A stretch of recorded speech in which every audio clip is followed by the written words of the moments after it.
Hello, welcome to All of the Day. This is a classico format episode with no Cheston. He has been suspended for paying $10,000 to Genshin Impact. So, Setzer, how are you today? Doing good. My wallet's fat. No gotcha for me. No, gotcha. Not yet. It hasn't sunk its claws into you. Not yet. Give it time. You just haven't met the right waifu. Well, let's get started, man. What have you been playing? So I know last week I said I'm not a big fan of roguelikes, and that Risk of Rain 2 was the only one I really enjoyed. Yes. Well, this week we can add another name to that illustrious list. I've been playing a lot of Hades, new game from Supergiant, and I didn't play Bastion or Transistor, but I really enjoyed Pyre, so I figured I'd check it out. And I have to say, despite my reservations about the genre in general, I've really enjoyed the game. I've only done one successful run. I got my first successful run last night, and that is not the end of the story, and it's not the end of unlocking new features, stuff like that. And generally speaking, I've really enjoyed the game. There are a few things that I find maybe a little questionable, but in general, I love the art, I love the music, I love the story, I love the characters. There's only one character that makes me roll my eyes when I see him, groan, but that's by design for that character, I think. So that's a new lap record right there. It's really it's really made me compare what I like and dislike about the genre relative to Risk of Rain 2 and Mind Controlled Elite, two other roguelikes I've played lately. Well, can you tell me a little bit of what Hades plays like? Is it like a platformer sort of thing? No, no, it's a top-down action RPG. It's much more similar to Diablo Ah, in terms of like camera perspective, in terms of controls.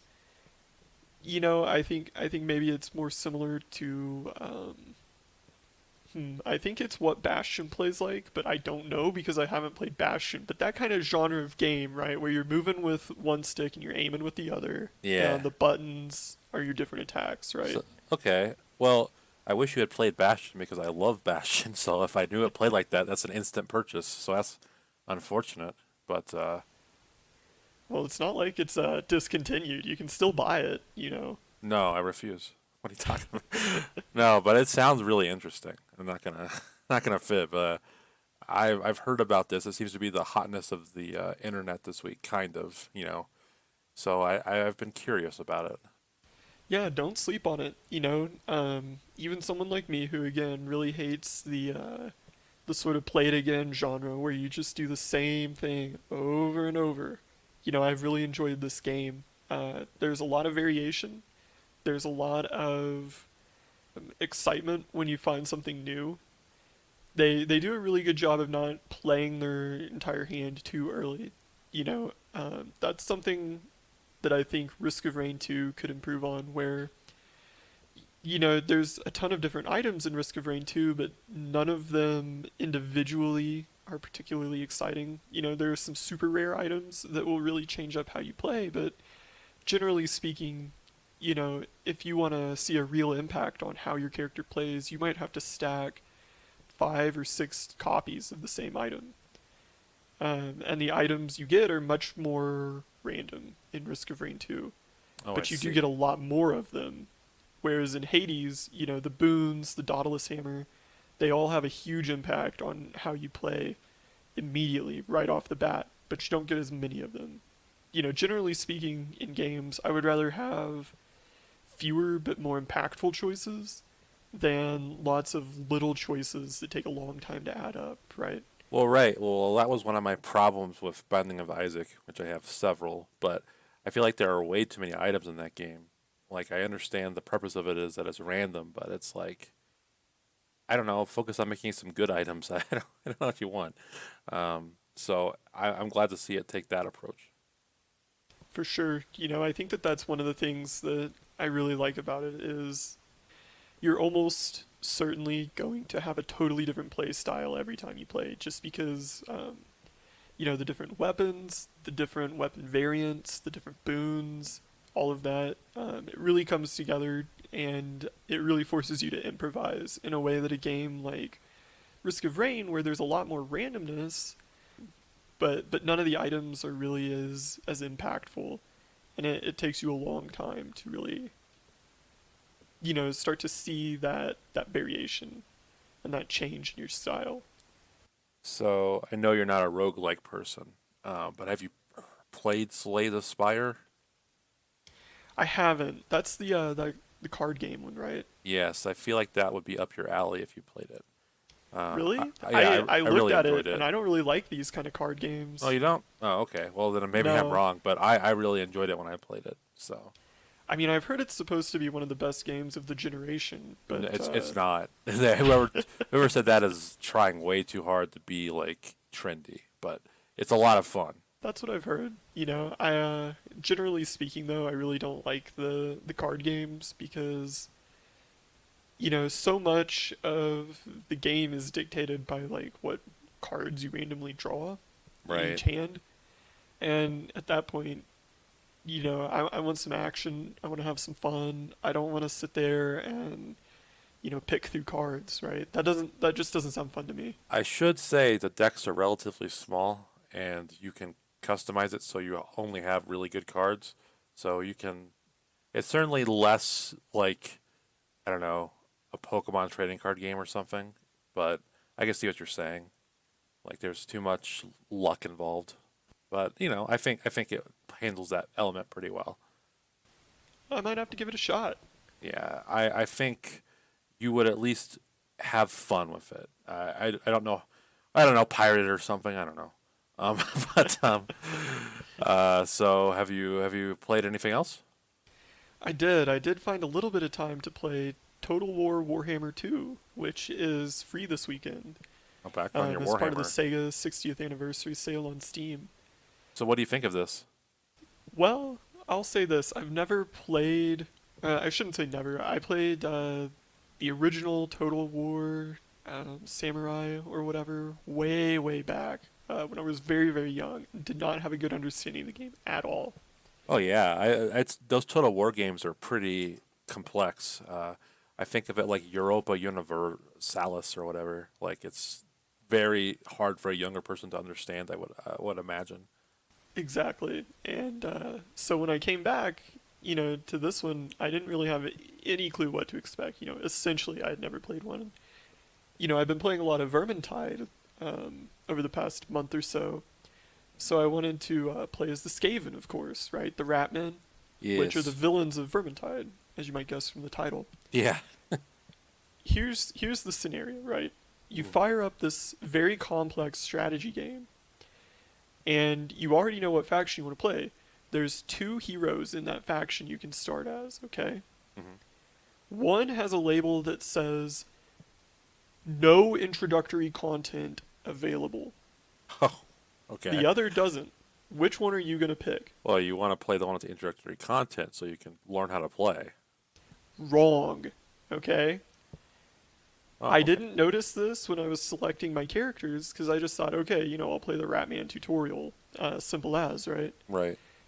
This guy he's got the introductory content, but he's labeled as starting scenario very hard Oh or no. something like that. Yeah, yeah. So I tried him out and I was like, man, am I just stupid or something? Like, why is this game so hard? I left it on normal difficulty.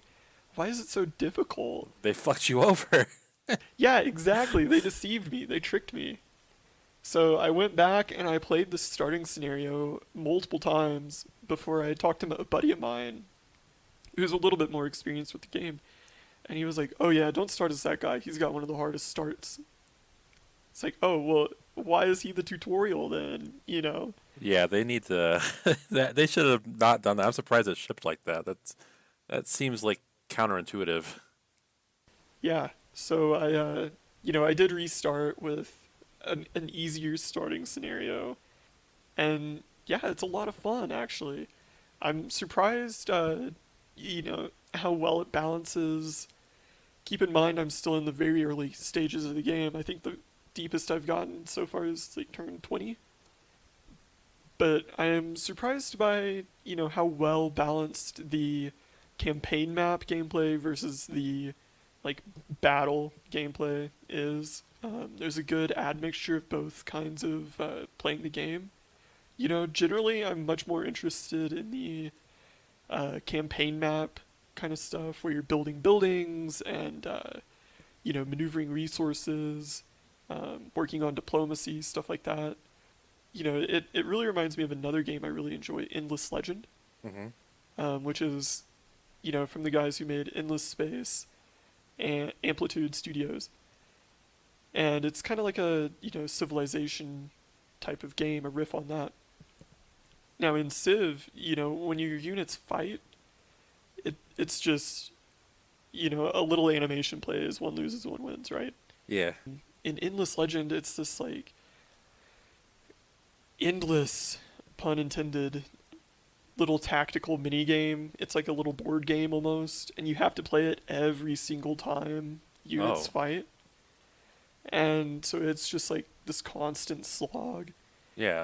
It sounds Um, like it would be a little draining. yeah, no kidding. And in Total War, the battles are actually a lot of fun, and you don't have to constantly fight them as much as you do in Endless Legend, at least not so far. So I'm really enjoying that aspect. Well, I'm glad to hear that. It seems like after the rough start that it seems to have latched onto you a little bit. Yeah, yeah, even with the very hard starting scenario I was inadvertently playing, I could kind of see that the mechanics of the game were really interesting to me. I just needed a little more breathing room to get my rhythm, I guess. Right. Well, maybe once you clear the, doable campaign, you can go back to the hard mode. Yeah, we'll see. We'll see. Hey, once you know how to play, I imagine it makes it a lot easier. If you're thrown into there straight to the lines, it's gonna be tough. Yeah, who would have thought the tutorial was also the hard mode? That's bafflingly stupid. So, um, I am stunned that that is how it shaped out. But what can you do? What can you do? So what have you been playing this week? Well, well, well. I've been playing two things. First, let me get my RPG talk out of the way. I finished Zero no Kiseki, which is the first of two fan translated games I have to play before I get back to Cold Steel stuff.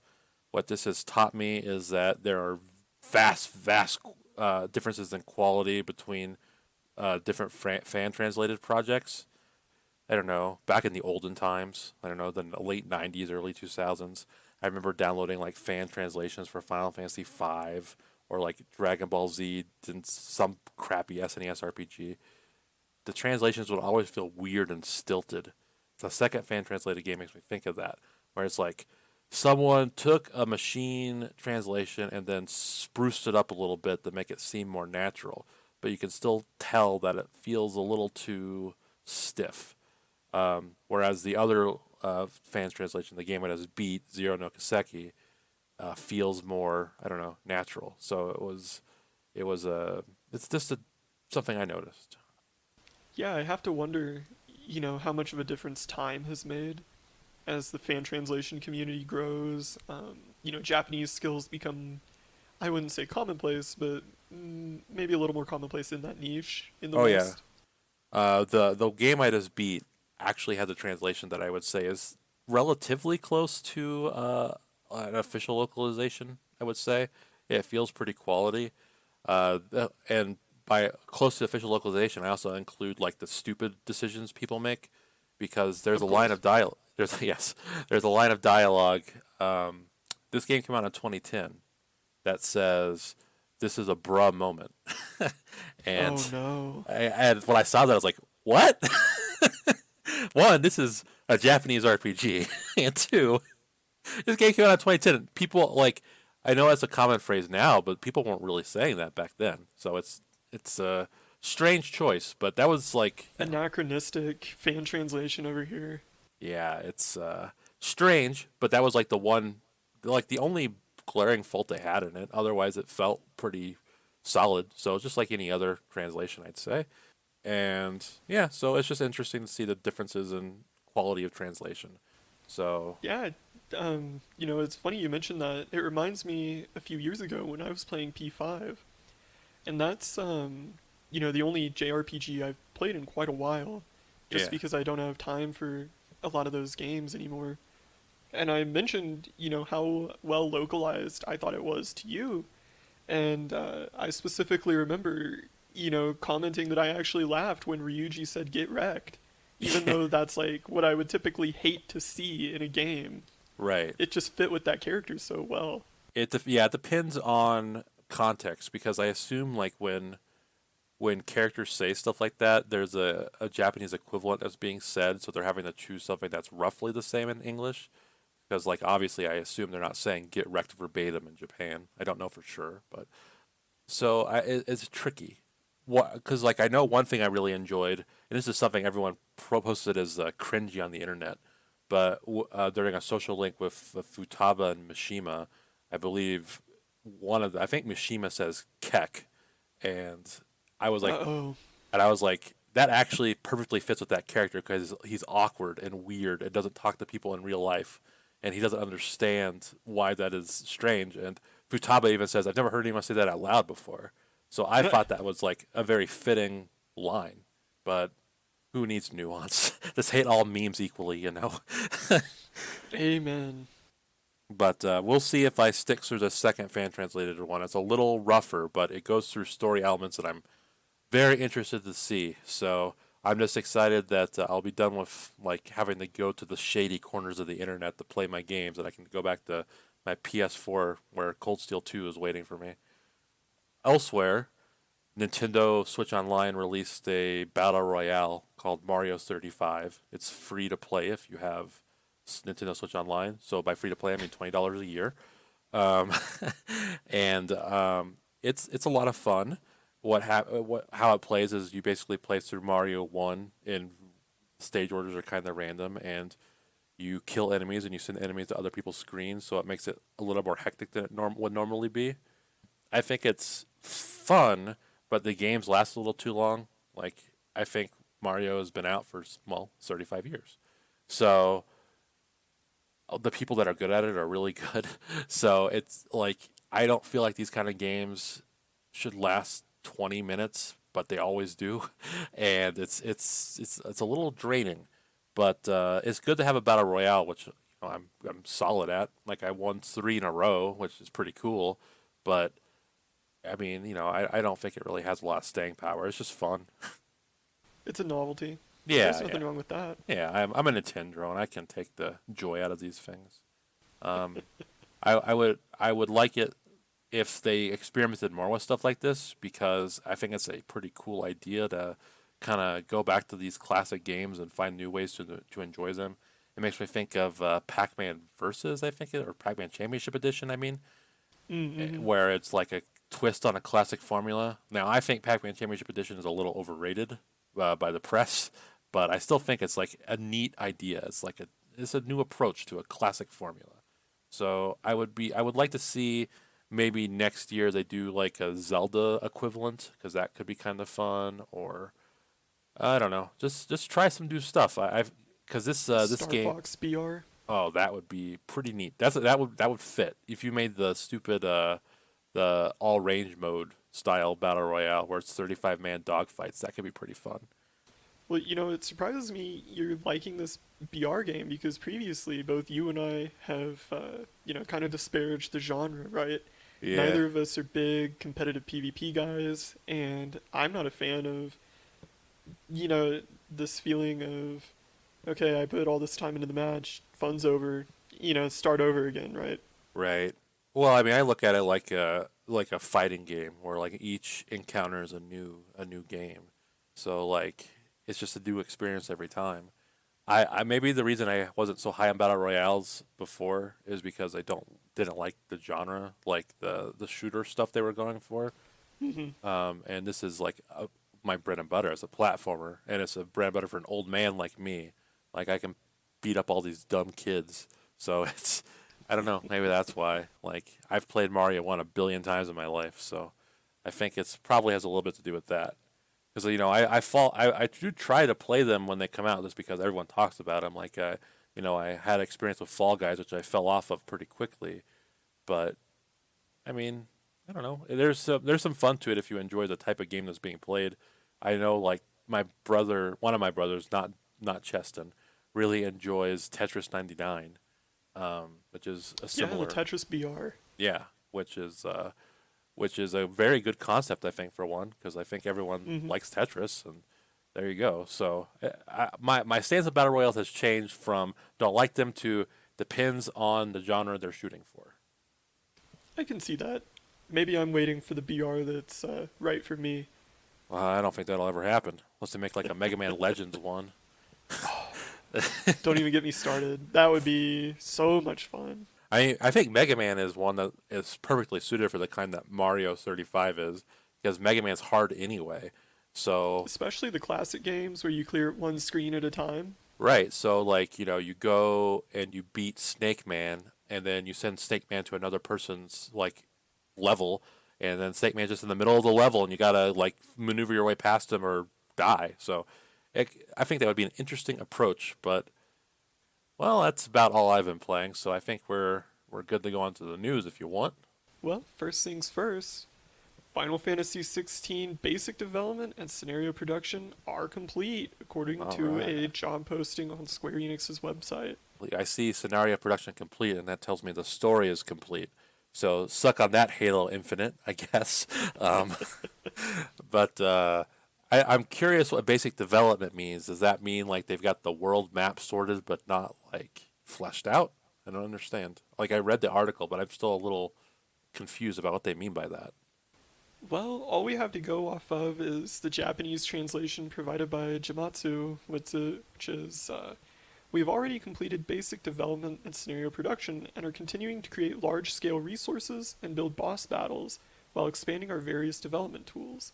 Also, most of our staff are carrying out their work remotely.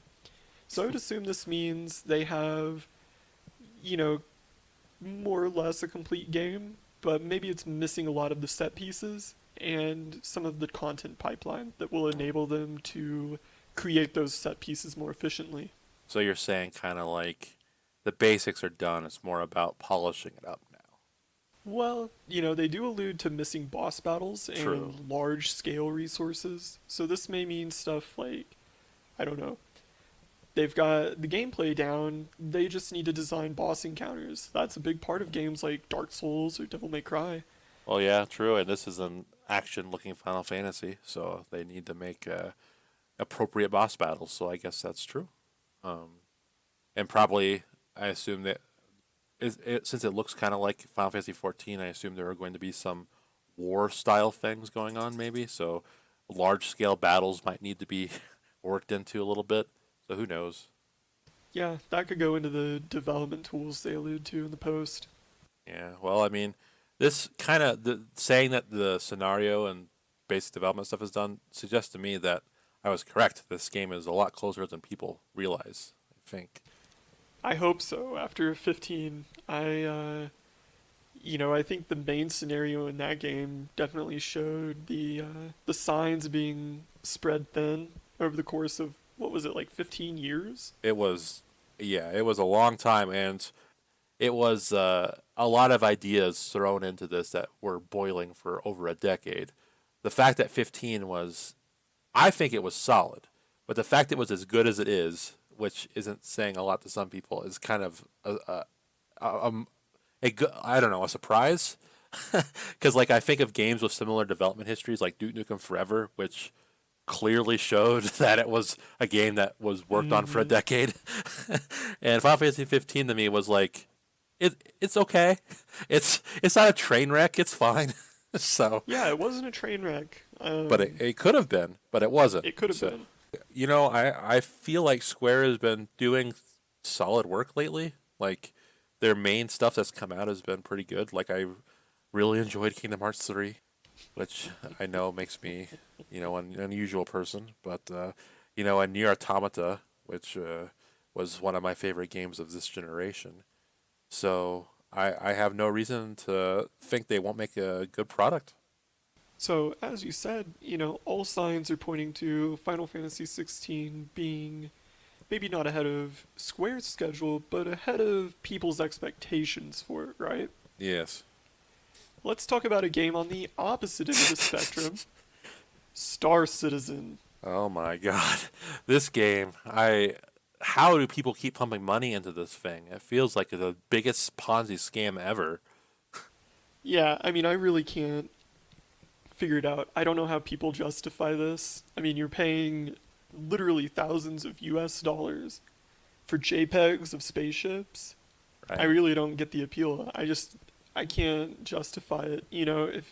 If you've got money burning a hole in your wallet like that, just donate it to a charity or something. Well, yeah, Surely there's and something you feel passionate about, right? well, I was looking at that post that you linked from their official forum, and I noticed that the guy's like, "You're asking for progress. What you're really asking for is when it's done." And all I gotta say is, "It'll be done when it's done." And I'm like, "Well, that's a perfectly logical question for someone to ask for a game that's been in development for what, like almost a decade, a long Mm-hmm. time." Mm-hmm. And then I noticed at the end they say, "Well, we're not even ready to go beta yet." Like, are you fucking joking me? Like, after how much money has been funneled into this game, you're not even like at the beta stage yet? Are you serious? Like, I don't know. I would, if I was someone that's paid money for this, I would be so livid.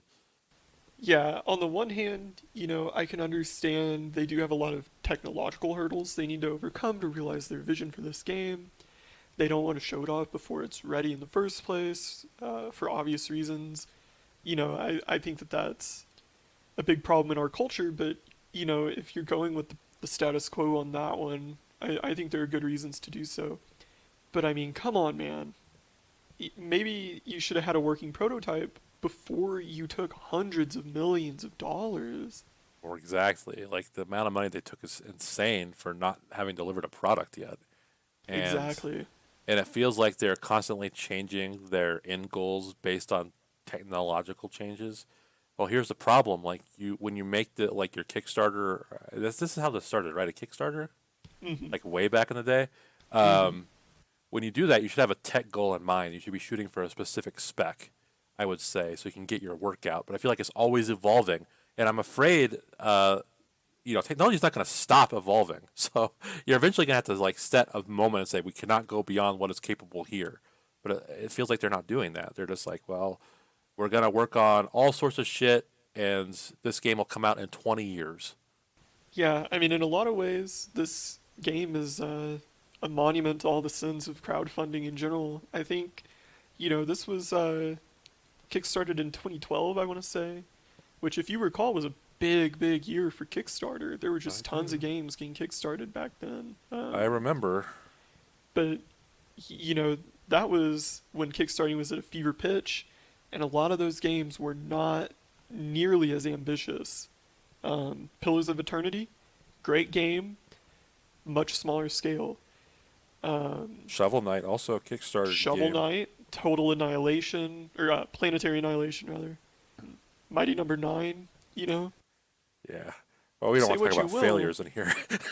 Right. Well, say what you will about the quality of the game, it's the ambition and scope that count. Hmm. And in that regard, I think just selling a dream for $100 million, I really don't know what possessed people to back this in the first place. I Well, don't know what yeah. possesses them to continue funding it.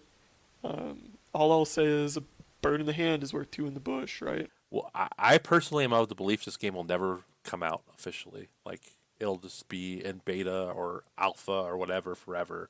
And the people that backed it, that insist that they didn't waste their money, will just enjoy their little ships and their little servers. I just don't know. Like, I feel like it's been enough time where I just don't see any evidence it'll ever come out.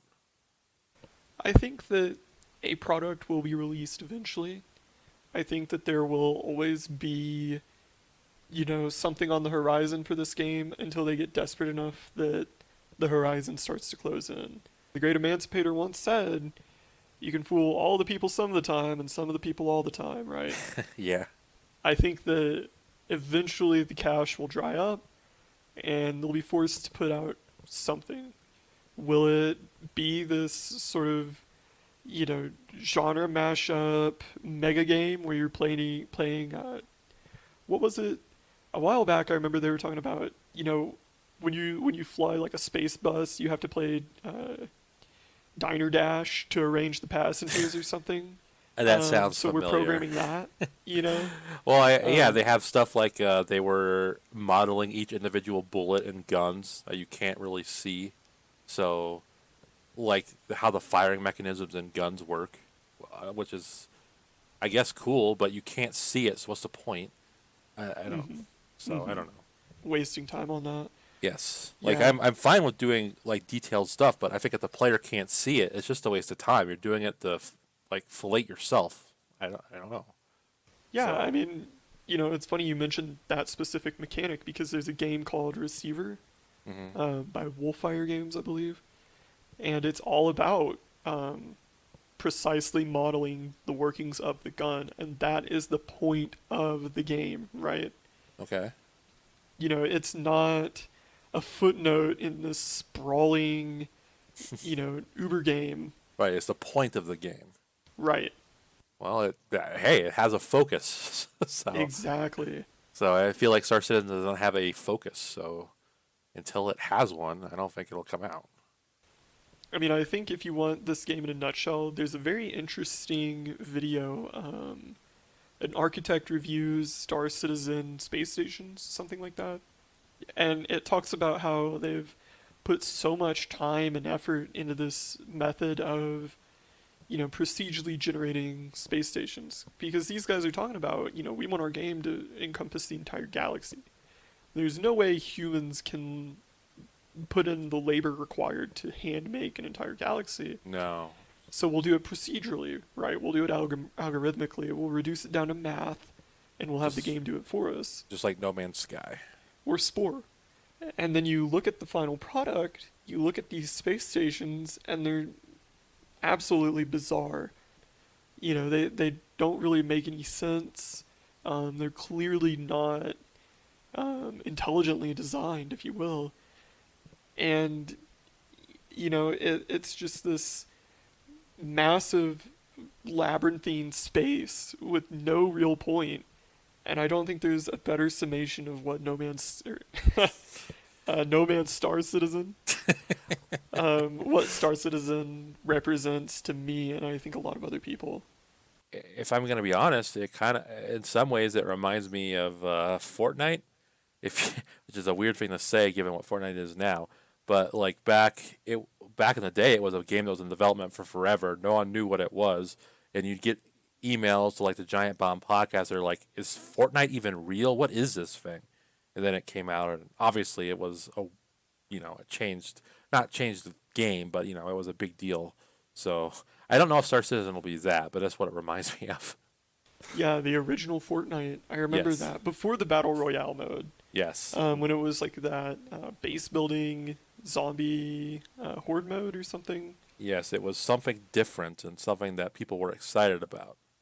And every year, you know, you'd see the posts like, "Is Fortnite? Does that Does it still exist? exist?" Yeah, Yeah, exactly. I remember thinking, no, what are you talking about? It doesn't exist. And now it's like the most popular game in the world. So, Yeah, the other day my wife went to the grocery store, and when she got back, she told me she was pushing the cart back to the car to unload, right? hmm. And she saw this little boy with his mother, and the kid runs off to their car and he climbs on top of the family minivan and he starts doing that Fortnite dance. Oh Lord. Yeah, and you know that's like this is like a 7-year-old kid. That's how pervasive that game's become. So maybe you know, maybe in a few years we'll see little kids doing the Star Citizen dance. Oh, that's true. They get on top of cars and they're like fully ventilated masks because that's the future we live in, and they're doing their I don't know. We'll start something to bring back the monkey. Who can say? But Who can it'll, say? uh, this world we live in. Amen. Wow, 2 weeks in a row of cut-ins? Get your shit together, boys. The real story here is that Star Citizen story mode was delayed again. We really just wanted to bitch about Star Citizen, so please forgive us for glossing over what we were actually supposed to be talking about. Thank you. All right, so what's next? You know, we just got done talking about a game that took hundreds of millions of dollars before releasing. How about one that is again the opposite? Has made $100 million 2 weeks after release. Well, I assume you're talking about the hit game Genshin Impact. I am, as a matter of fact, everybody's gotcha darling. Yes. I think when I hear it's earned $100 million of the free to play game, immediately I'm like, that's worrying. That's a lot of money for a game that all the transactions are optional. So I think they're hooking people. Yeah, I mean, keep in mind, this is an estimate from Daniel Ahmed, who's a senior analyst at Nico Partners. But still, just the idea that this game came out of nowhere. It's one of the first major releases out of the world's most populous country, and it launched free to play, and here it is, $100 million later. I mean, it really, makes me worry about how acclimated people are becoming to the gotcha theft. I don't know what else to call it. Well, people seem to be accepting of it because I see all sorts of like excuses about it. About like how you're expected to pay X amount of money to get X amount of quality, and I think that's ridiculous. I feel like when you get a game, you should be able to just play it on its face value and no additional purchases are needed. And I understand that a free to play game needs to make money somehow, but I see things where it's like gotcha games have a mercy mechanic where if you sink Mm-hmm. X amount of money in, they will sometimes lower the odds so you can get something good. It is insane to me that a genre can have a mercy mechanic to forgive you for spending too much money and be considered a worthwhile thing. Like it's Yeah, crazy. exactly. My thoughts exactly. I what really frustrates me about these gotcha games, right, is you see so much hand wringing about it. You see so much servile hand wringing about how I didn't actually waste that money because, well, I enjoy, playing through the same levels with this, character's alternate skin or whatever.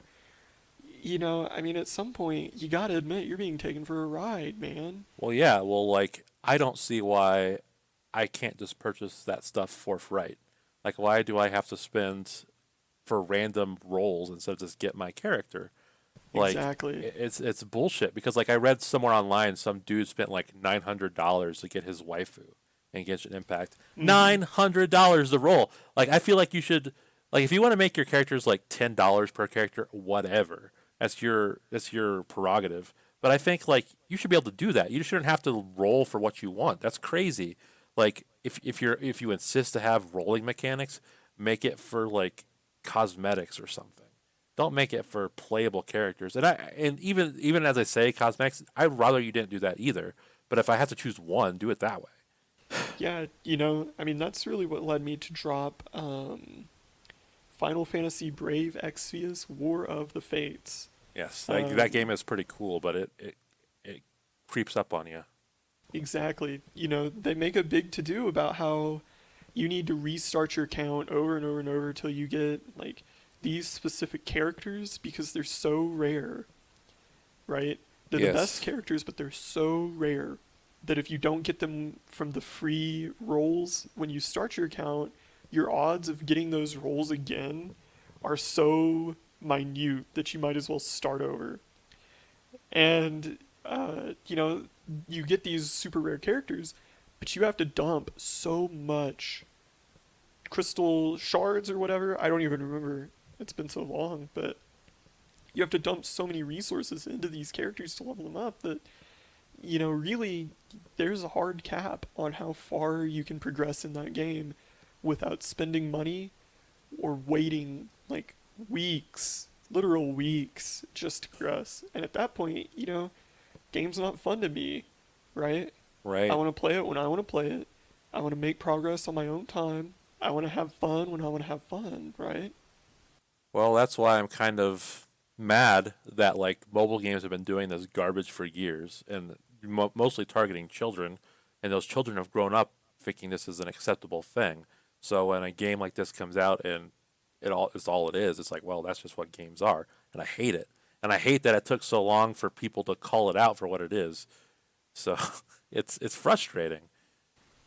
It's funny you mention kids growing up in that kind of environment and this becoming the new normal for them as they grow old enough to spend that kind of money and participate in those kinds of mechanics. Really interesting editorial from the Next Web a few days ago, how esports is quietly spawning a whole new generation of problem gamblers.